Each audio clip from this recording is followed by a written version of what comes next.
Today we're wrapping up our series called Better. And so all of us want a better life, but many times the things that we think will make our life better doesn't actually make it better.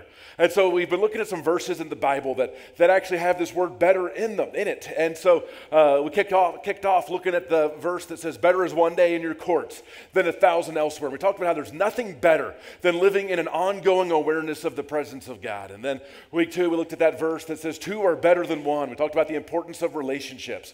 Gave you an opportunity to sign up for a life group. Most of our groups began meeting this last week. If you've not yet joined one, they can help you at the table just right outside those doors as you're leaving. And then last week we looked at the verse that says it's better to go to a funeral than to go to a party. And a verse that a lot of people don't even know is in the Bible. And we talked about how it's at funerals that we tend to think about the stuff in life that matters the most. If you missed that message, I'd encourage you to go to LifeChurchReno.com and check it out. So today we're wrapping up this series, and I think that the one we're going to look at today may be the one that is the hardest in the midst of our culture. So if you have your Bible, go over to Ecclesiastes chapter 4. Not the best. Ecclesiastes chapter 4 and verse 6.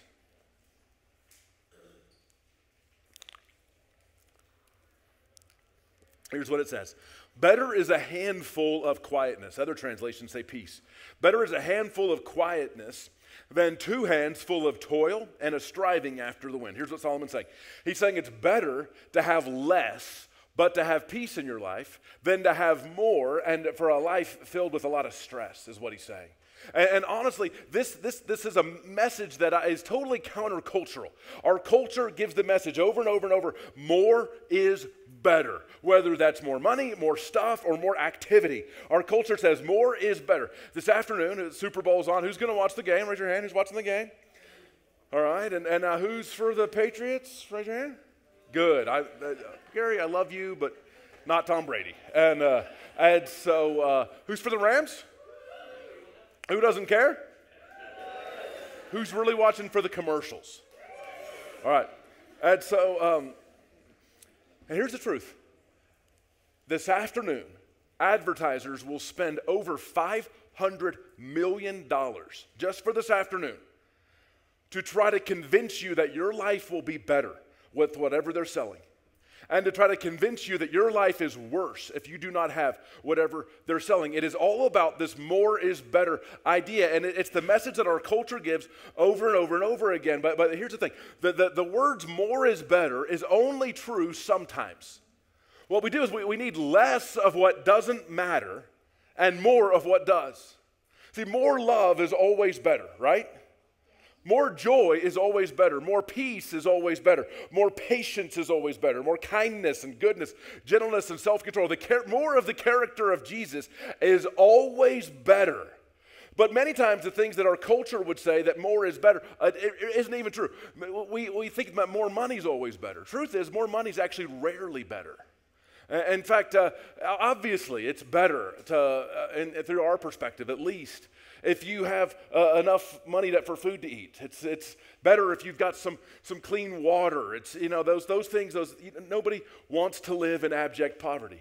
But if you were to, sociologists, psychologists, and economists have teamed up. There's actually a group from Princeton that issued a report where they looked at the fact that yes, in those extreme poverty situations, that people do report when they get more money, they do feel kind of, as they go to another income level, there's more sense of happiness and overall well-being. And it kind of, as you go up to another income level, a little bit more, another income level, a little bit more, but there's a number at which it levels off. At which the more money people have, they don't report having a greater sense of happiness or well-being. And they've actually kind of gotten this narrowed down by state, factoring in things like cost of living and the like. And so in Nevada, once a household, a family, crosses $75,000 of income for the household, as more money comes in, as income goes up, they don't report feeling happier.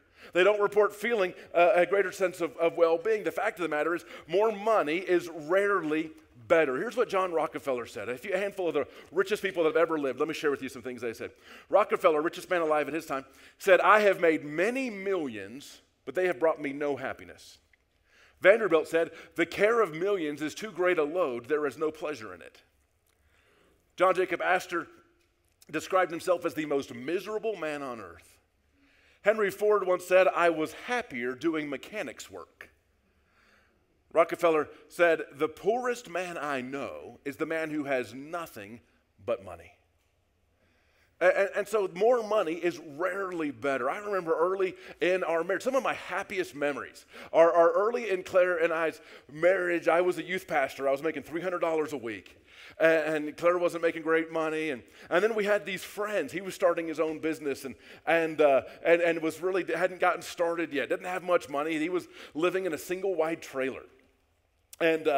And so there were times that we would just call each other up and say, "Hey, what are you guys doing tonight?" And they'd say, "I don't know, you want to grab dinner or you want to come over?" And then they'd say, "You know what, we have some hamburger helper, but we don't have any hamburger."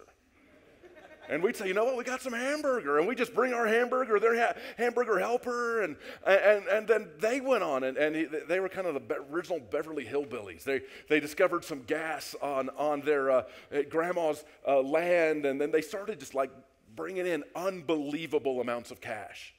But I think they too would tell you that those early days, when they didn't have two nickels to run together, they were just as happy then as they were when they were getting 50 grand a month from gas royalties. More money rarely makes things better. More stuff rarely makes things better. More on the calendar rarely makes things better. If your propensity is when people ask you how you are, if your first response is, "Man, I'm busy." We just put more and more stuff on our calendar. We think if I have more money, if I have more stuff, if I have more to do and more going on, we buy into the culture's message that says more is better. But what Solomon says, as he says, is, man, it's better to have less but have peace than to have more and to have a whole lot of stress. We want more of what matters and less of what really doesn't matter. It's better to have less of what doesn't matter and more of what does. Here's the next thing. The drive for more has causes and consequences that aren't better. The drive for more has causes and consequences that aren't better. Look at Ecclesiastes 4:4. A couple of verses before the one we just looked at. Here's what he says. Solomon says, "Then I saw that all toil and all skill in work come from a man's envy of his neighbor. This also is vanity and a striving after the wind." So one of the things that promotes this more is better idea is it's envy. We see what others have and we think, "Oh, I want that." I think social media fuels this. We see on social media that, man, their dinner looks better than our dinner tonight. You know, their vacation looked better than our vacation. Man, their house is decorated better than our house. Man, their kids look more happy to be in that family than our kids do. You know, this whole envy thing. Reality is that was like the one happy moment those kids had in the last week, you know, but they got it on Instagram. And it fuels this envy. It fuels this feeling of more is better. So envy can fuel this. I think it is a fear and control can fuel this. Go over to Luke chapter 12. Let me show you what Jesus said. Luke chapter 12 and verse 15.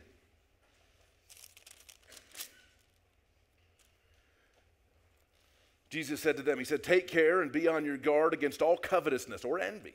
For one's life does not consist in the abundance of his possessions." Jesus saying more isn't better. And he told them a parable saying, "The land of a rich man produced plentifully. And he thought to himself, what shall I do? For I have nowhere to store my crops." And he said, "I'll do this. I'll tear down my barns and build bigger ones." Here's what he said. He said, "My house is full and my garage is full. So now I'm going to go get a storage unit," is what he said. He said, "Man, where am I going to put all my stuff?" He says, I'll build these bigger barns, and there I will store all my grain and my goods, and I'll say to my soul, 'Soul, you have ample goods laid up for many years. Relax, eat, drink, and be merry.'" Here's what he said. He said, "Your 401k is fully funded. Now you're set for life, and you don't ever have to worry again," is what he said. But God said to him, "You fool, this night your soul is required of you, and the things you have prepared, whose will they be? So is the one who lays up treasure for himself and is not rich towards God." And so what we see here is this guy thought that by simply having more, that now he didn't have to live in fear, he didn't have to worry, now he felt like he had this sense of control. And God says, man, that any sense of control you think you have is simply a myth. you are not in control. And so sometimes envy drives the quest for more. Sometimes fear or need to be in control drives the quest for more. Sometimes pride, just thinking more highly of ourselves than we ought. Sometimes that drives it. I think sometimes a discomfort with slowing down, being kind of antsy on the inside. That we're like, man, if I slow down, man, if I don't stay busy all the time, if it kind of buying into this idea, not just that more money's better, more stuff is better, but that more to do is better, and just kind of this need to kind of always stay busy. Sometimes that's driven by a lack of peace on the inside. That if I slow down long enough, I'm going to begin to think about hurts and pains that I don't want to think about.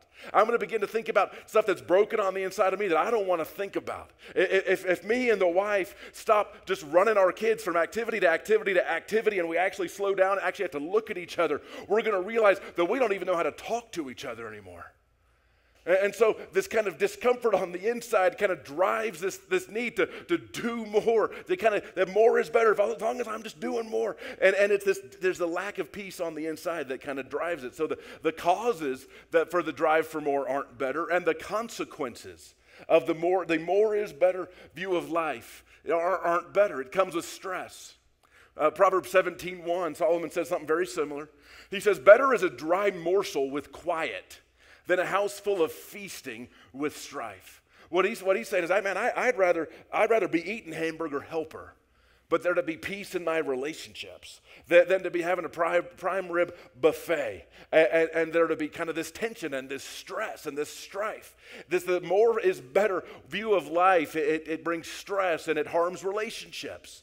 Because we spend all of our effort and time on stuff that really doesn't matter. We end up not spending it in the areas that do. And then we miss out on what really matters. Here's what John Maxwell said. This is such a good thing to remember. Whenever someone asks you to do a thing, or whenever you buy a thing, whenever you take on a commitment, remember this. Yes to this is always no to something else.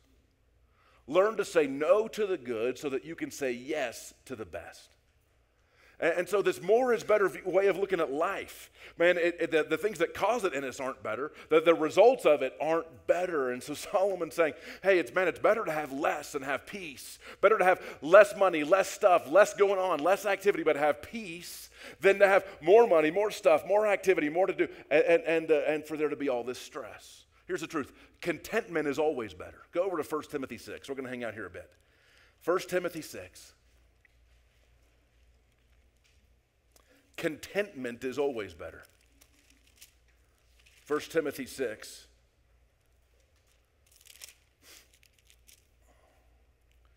And look at verse 6. Paul says this to his young protege, Timothy.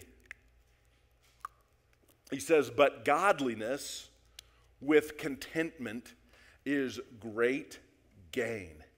Here's the truth. Contentment accompanies godliness. Paul says to Timothy, he says, if you want to know the secret to life, he says, man, godliness plus contentment, these things go together. They go hand in hand. See, contentment comes when I recognize that my ultimate needs are met in God. That nothing else, not more money, not more stuff, not more success, not more activity, that none of that is going to meet the deepest needs inside of me. It comes when I recognize that God is the only one that can meet the deepest needs inside of me. Here's what John Piper said. He said, when people cast fear to the wind and spend themselves and risk their lives and their fortune in the cause of God's truth and in love for other people, then God is revealed for who he really is, infinitely valuable and satisfying. So much that his people don't need the fleeting pleasures of sin in order to be content. He said another place this. He said, nothing makes God more supreme and more central in worship than when a people are utterly persuaded that nothing, not money or prestige or leisure or family or job or health or sports or toys or friends, nothing is going to bring satisfaction to their sinful, guilty, aching hearts besides God. And so we see here, he says, godliness with contentment is great gain. The two go hand in hand. Contentment recognizes reality. Look here, verse 7. Paul says, for we brought nothing into the world, and we cannot take anything out of the world. Paul says, no matter how much stuff you accumulate, how much money you accumulate, you came in with nothing, and you're going to go out with nothing. And here's the truth. And then if you accumulate a bunch of stuff, when you die, here's what's going to happen. Your kids are going to take about 1/10 of 1% of your stuff. And then they're going to look around and say, who's going to get rid of the rest of this crap? You know what I'm saying? Man, unless your family's got better stuff than my family, that's just how it goes. They say, hey, come and take whatever you want. And it's like, well, gosh, these 2 or 3, special things from, special memories and keepsakes. We'll take these. But man, Grandpa, we don't want your 40-year-old couch. Unless your grandpa has better stuff than, you know what I'm saying? Y'all are looking at me like I'm terrible. This is the truth. This is how goodwill stays in business. And so Paul says, man, now I feel bad about myself. I'm speaking the truth, right? Yes, thank you. But Paul says, listen, man, don't make living for stuff what you're living for, because you came in with nothing and you're going to go out with nothing. Contentment recognizes reality. Contentment recognizes the difference between needs and wants. Let me show you this in verse 8. Paul says, if we have food and clothing, with these we will be content. See, contentment recognizes the difference between needs and wants. Paul says, you know what I really need? I just need some food to eat and something to keep me from being naked. That's what I really need. And all the other stuff that we think we need, we just want it. Now, the fact is, I can't imagine living life without an iPhone. I can't imagine it. But man, 10 years ago, I did. And so did you.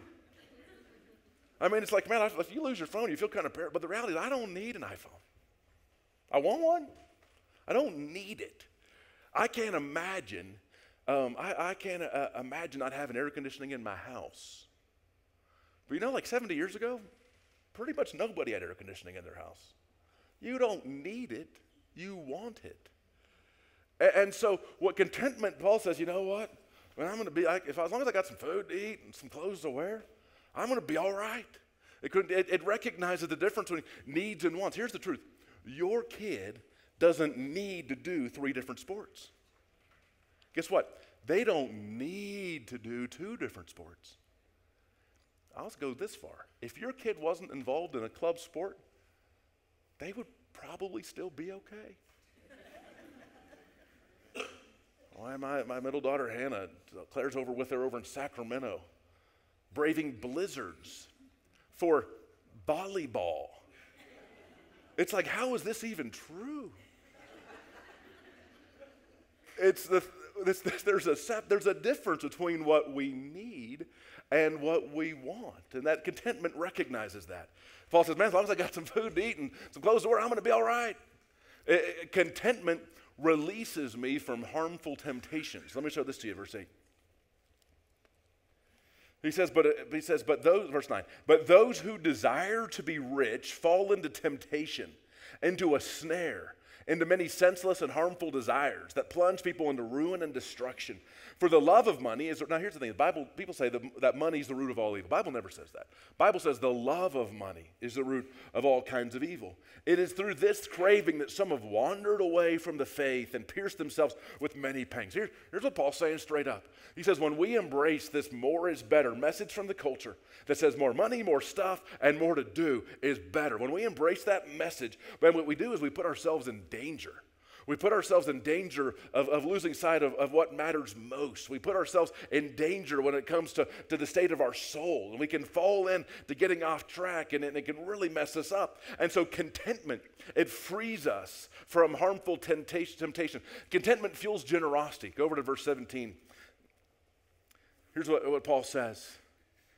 He says, as for the rich in this present age, and here's the fact, all of us, the vast majority of us, probably 99% of us, by any fair evaluation of our situation in the world, we are the rich. He's talking to us.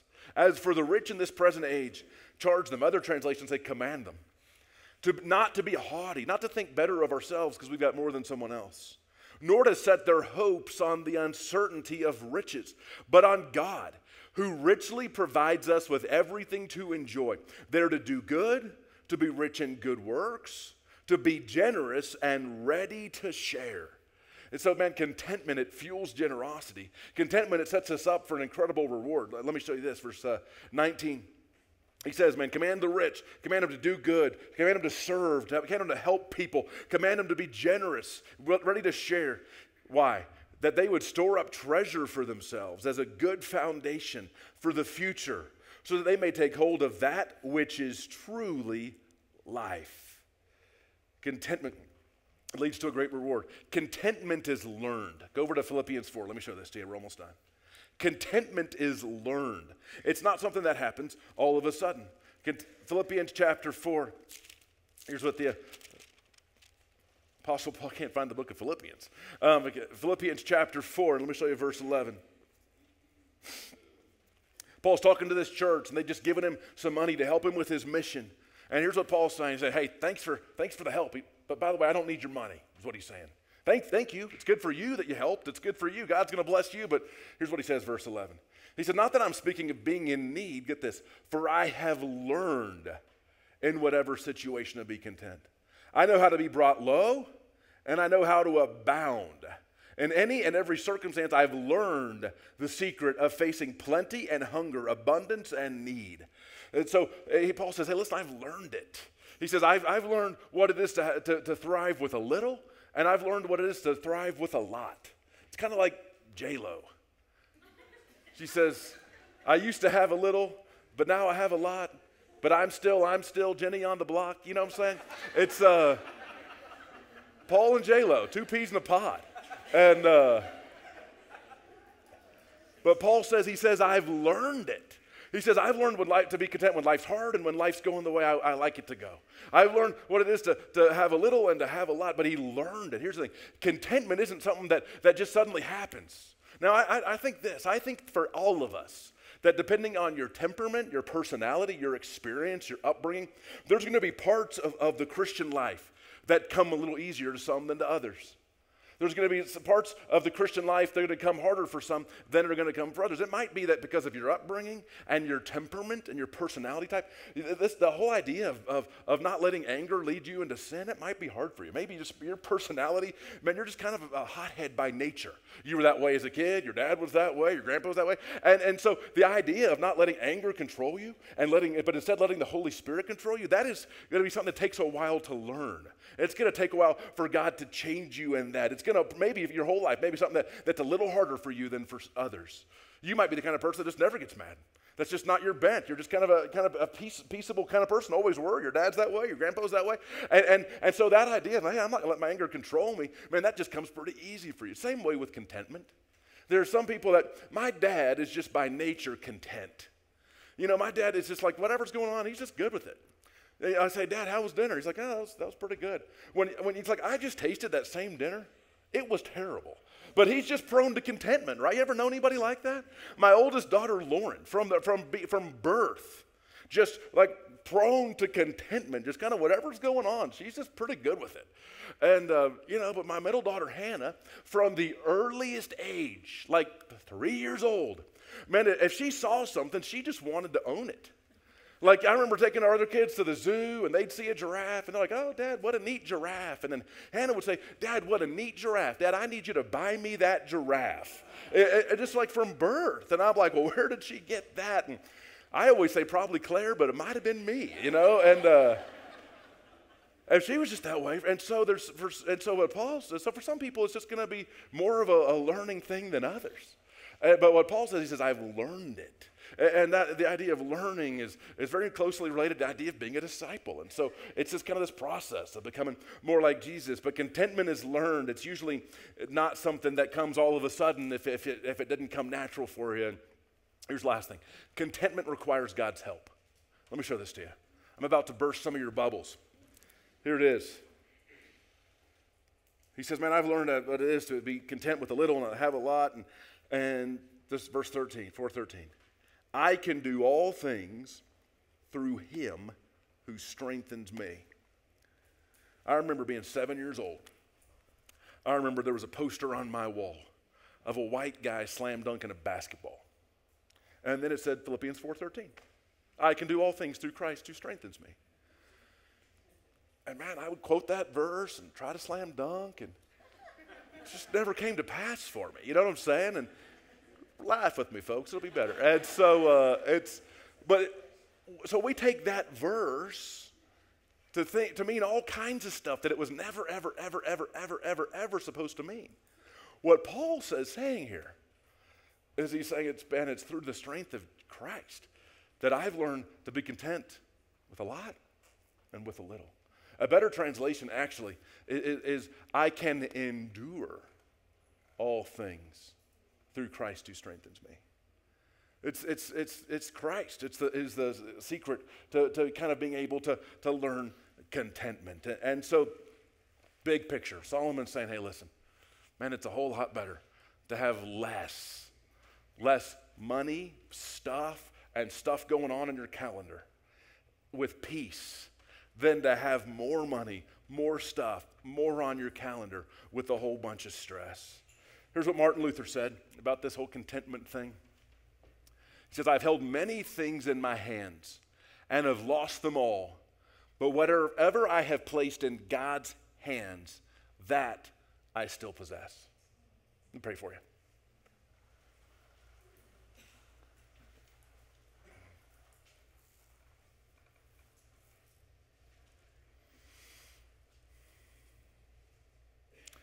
So, Father, we just pray that you'd help us to learn this contentment thing. That we wouldn't buy into the lie of the culture that more is always better. That more money and stuff going on in our calendar, that's what makes life better. That we wouldn't buy into that. But God, that we'd recognize that it's only you that can meet the deepest needs inside of us. And so, God, we just confess that we need you to help us. That it's by your strength that we can do that. That we can thrive when life is going the way we'd want it to go, and that we can thrive when life is hard. That we can thrive when the bank account and the 401k are full, and that we can thrive when they're not as full as we wish they were, when they're empty. That we can find contentment through Christ who strengthens us. And it's in his name we pray. Amen. Guys.